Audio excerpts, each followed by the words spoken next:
3 sitting MLA స్థానాలతో పాటు బొత్స ఫ్యామిలీకి మరొక 2 ఎంపీ సీట్లు కేటాయించే అవకాశాలు కనిపిస్తున్నాయి. విశాఖ ఎంపీ అభ్యర్థిగా ఇప్పటికే బొత్స సతీమణి ఝాన్సీని ప్రకటించారు.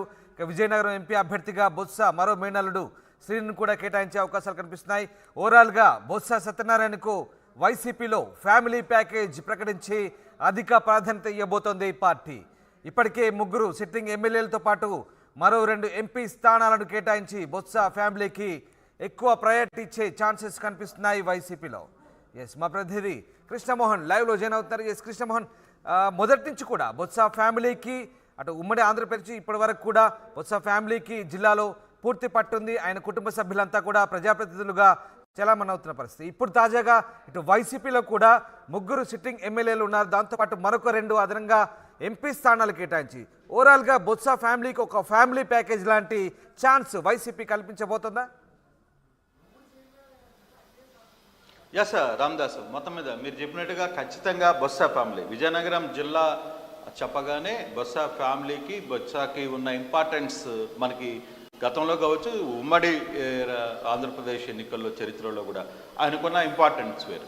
సో ఆ నేపథ్యంలోనే ఇప్పుడు బొత్సకి సంబంధించిన వ్యవహారంలో చూసుకుంటే వైకాపా మరో అదనంగా ఇది 2 సీట్లు కేటాయిస్తుంది. ఒకటి విశాఖ ఎంపీగా బొత్స సత్యనారాయణ భార్య మాజీ మంత్రి బొత్స ఝాన్సీకి ఛాన్స్ ఇస్తున్నారు. అలాగే అనకాపల్లి ఎంపీగా బొత్స మేనల్లుడు చిన్నసునికి కొత్తగా ఈ 2 పేర్లు ప్రకటించే పరిస్థితి అయితే కనబడుతుంది. బహుశా 2-3 రోజుల్లోనే ఈ అభ్యర్థులు ఖరారు చేయబోతున్నట్టుగా అఫీషియల్గా ప్రకటించే పరిస్థితి అయితే కనబడుతుంది.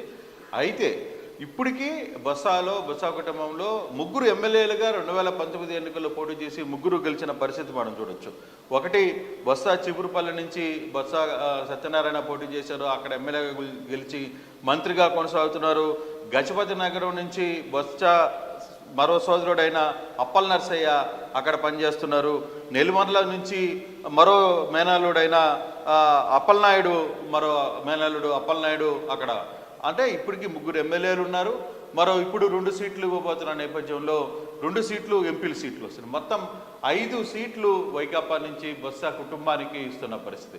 దీన్ని బట్టి అర్థమవుతుంది అంటే జగన్మోహన్ రెడ్డి బొత్స ఫ్యామిలీని ఎలా రిసీవ్ చేసుకుంటున్నాడో, ఆయనకి ఆ ఫ్యామిలీ మీద ఆ కుటుంబ సభ్యుల మీద ఎంత నమ్మకం ఉంది అనేది చూసుకుంటే సాధారణంగా ఇటువంటి అంటే ఒక ఫ్యామిలీలో 2 సీట్లు ఇవ్వడమే చాలా గొప్పగా జరుగుతుంటుంది చాలా ప్రాంతాల్లో పార్టీల్లో. కానీ 2019లో 3 సీట్లు ఇచ్చారు బొత్స కుటుంబానికి ముఖ్యమంత్రి జగన్మోహన్ రెడ్డి. ఇప్పుడు మరో 2 సీట్లు అదనంగా కేటాయించే పరిస్థితి కనపడుతుంది. అది కూడా ఎంపీ స్థానాలు, 2 ఎంపీ స్థానాలు. ఒకటి వైజాగ్ ఎంపీ చేయాలి, రెండవది విజయనగరం ఎంపీ చేయాల్సిన పరిస్థితి ఉంది. ఈ 2 కానీ చూసుకుంటే ఖచ్చితంగా ఈ 2 వ్యవహారంలో విజయనగరం ఎంపీ కావచ్చు, విజయనగరం జిల్లాలో ఆయనకున్న పట్టు కావచ్చు, దానికి సంబంధించిన వ్యవహారాలు కావచ్చు, ఇవన్నీ కూడా బొత్స ఫ్యామిలీకి ఎటువంటి పట్టు ఉందనే చూడాలి. మరోవైపు మన అందరికీ తెలిసిన విషయమే ఇది కూడా.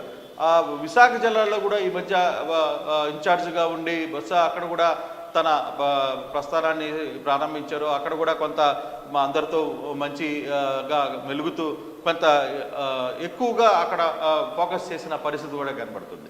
సో ఈ నేపథ్యంలోనే ఈ ప్రాంతాలకు సంబంధించిన వ్యవహారంలో ఒకే ఫ్యామిలీలో 5 మందికి సీట్లు ఇస్తున్నారంటే చిన్న విషయం అయ్యే పరిస్థితి అయితే లేదు.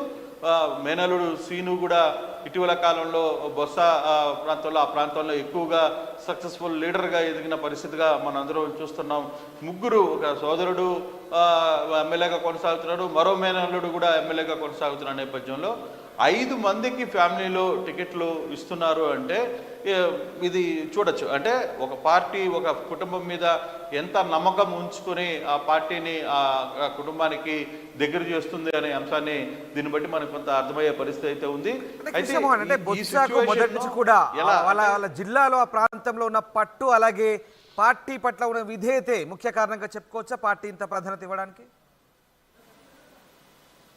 ఖచ్చితంగా. అంటే ప్రధానంగా అధినేత దగ్గర బొత్సకున్న ప్రాధాన్యత, అధినేత దగ్గర బొత్స కుటుంబానికి ఉన్న ప్రాధాన్యత, ఆ విధేయత, అదే at the same time party ఇష్యూస్లో కావచ్చు, లేకపోతే ట్రబుల్ షూటర్గా వ్యవహరించడంలో పెద్దిరెడ్డి రామచంద్రారెడ్డి, మిథున్ రెడ్డి, అలాగే బొత్స సత్యనారాయణ, వైవి సుబ్బారెడ్డి, ఇటువంటి వాళ్ళందరూ కూడా పార్టీకి ఎప్పుడు ఏ విషయంలో వచ్చినా కూడా వాళ్ళందరూ అండగా నిలబడి పార్టీ కోసం పార్టీ ఇష్యూస్ని హ్యాండిల్ చేసే పరిస్థితి చూస్తూ ఉన్నాం. ఇటీవల బొత్స సత్యనారాయణ కొంత ఆరోగ్య సమస్య వచ్చినప్పటికీ కూడా ఆయన తిరిగి కోలుకొని ఇప్పుడు యాక్టివ్ రాజకీయాల్లో ఇప్పుడు జరుగుతున్న ప్రతి ఇష్యూలో బొత్సకి తెలియకుండా ఏ వ్యవహారం జరగట్లేదు. బొత్సనే టికెట్ల ప్రకటన కూడా బొత్స చేస్తున్న పరిస్థితిని మనం చూస్తున్నాం. అంత ప్రాధాన్యత బొత్స కుటుంబానికి ఇస్తున్న పరిస్థితి అయితే ఉంది. బొత్స సత్యనారాయణ అయితే ఇప్పుడు ఒకటి ఆలోచించాలి, 5 మందికి ఒకేసారి ఎన్నికల్లో 5 అభ్యర్థులను హ్యాండిల్ చేయడం నిజంగానే కుటుంబానికి ఏదో ఒక ఎలక్షన్ లేదు ఒక వ్యక్తి రన్నింగ్లో ఇప్పుడు అందరూ ఆ ఎలక్షన్ కోసం ఫైట్ చేసే పరిస్థితి ఉంది. కానీ ఇప్పుడు సోదరులు తాను రంగంలో ఉన్నాడు, తన భార్య రంగంలో ఉండబోతుంది, సోదరులు ఇప్పుడు రంగంలో ఉన్నాడు, ఇంకో మేనల్లుడు రంగంలో ఉన్నాడు, ఇంకో మేనల్లుడు తెర మీదకి రాబోతున్నారు. ఈ 5 మంది ఒకసారిగా రాజకీయాల్లో వివిధ స్థానాల నుంచి పోటీ చేస్తున్నప్పుడు అందులో 2 ఎంపీ స్థానాలు విజయనగరం జిల్లా మొత్తం ఎంపీ బొత్స సీనుకి ఇస్తారంటున్నారు, వైజాగ్ ఎంపీకి సంబంధించి ఝాన్సీకి ప్రకటిస్తున్నారు. సో ఇటువంటి యాంగిల్స్ జరిగినప్పుడు హ్యాండిల్ చేయడం అంటే ఈజీ అవుతుందా లేదు. ఒకే కుటుంబంలో అందరూ వేరు వేరు ప్రాంతాల్లో బిజీ అయిపోతారు. అప్పుడు ఒక స్థానం 2 స్థానాలు అనుకున్నప్పుడు అందరూ కలిసి ఆ స్థానాల మీద దృష్టి పెట్టి ఎలక్షన్ జరపడం ఒక ఎత్తు. కానీ ఇప్పుడు అందరూ దూరం అయిపోయిన తర్వాత పార్టీ అంటే వేరే వేరే నియోజకవర్గాలకి అభ్యర్థులుగా పోటీ చేస్తున్నప్పుడు ఎట్లా సక్సెస్ అవుతుంది అంటే ఒక ప్రశ్న కూడా ఉద్దేశం. ఆ బర్డన్ భరించగలరా, ఆ ఒత్తిడి ఉంటుంది ప్రతి ఒక్కరి మీద. సో అటువంటి ఒత్తిడిని హ్యాండిల్ చేసుకోగల సత్తా బొత్స సత్యనారాయణ చూపిస్తారా? తన చతురతను ఈసారి ఎన్నికల్లో 2024 జరగబోయే ఎన్నికల్లో గతంలో 3 ఎమ్మెల్యేలుగా పోటీ చేసి గెలుపుంచారు ఆ కుటుంబం నుంచి.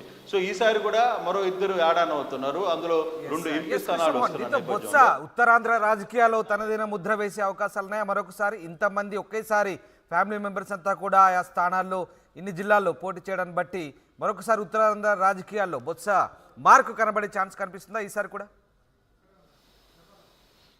ఖచ్చితంగా. అంటే బొత్స ఫ్యామిలీ ప్యాకేజ్ అయిపోయింది. ఇప్పుడు మొత్తం ఫ్యామిలీలో ఉన్న అందరికీ టికెట్లు ఇవ్వబోతున్నారు. అందరూ రేపు ఒకవైపు వైజాగ్, తర్వాత విజయనగరం, అలాగే శ్రీకాకుళంలో కూడా కొంత పట్టుంది. ఉత్తరాంధ్ర మొత్తం మీద నిజంగా కానీ తను కానీ ఈ ఎన్నికల్లో కానీ రుజువు చేసుకోగలిగితే సక్సెస్ అయితే మాత్రం ఉత్తరాంధ్ర మొత్తం కూడా బొత్స కంట్రోల్లోకి వచ్చే పరిస్థితి అయితే చాలా స్పష్టంగా ఉంటుంది. బొత్స తన మార్కుని కానీ చూపించగలగాలి. ఈ ఎలక్షన్ని మరి బొత్స కుటుంబం ఎంత ప్రెస్టేజ్ ఇష్యూగా తీసుకుంటుంది, ఏ లెవెల్లో వీళ్ళు ఫోకస్ చేయగలుగుతుంది. నిజంగా ఇది ఒక కుటుంబానికి 5 మంది అంటే బర్డెన్ అంటే అంశాన్ని ఎలా హ్యాండిల్ చేస్తారు, ఏ విధంగా ముందుకు వీళ్ళందరూ దూసుకువెళ్తారు అనేది కూడా చూడాల్సిన పరిస్థితి అయితే ఉంది.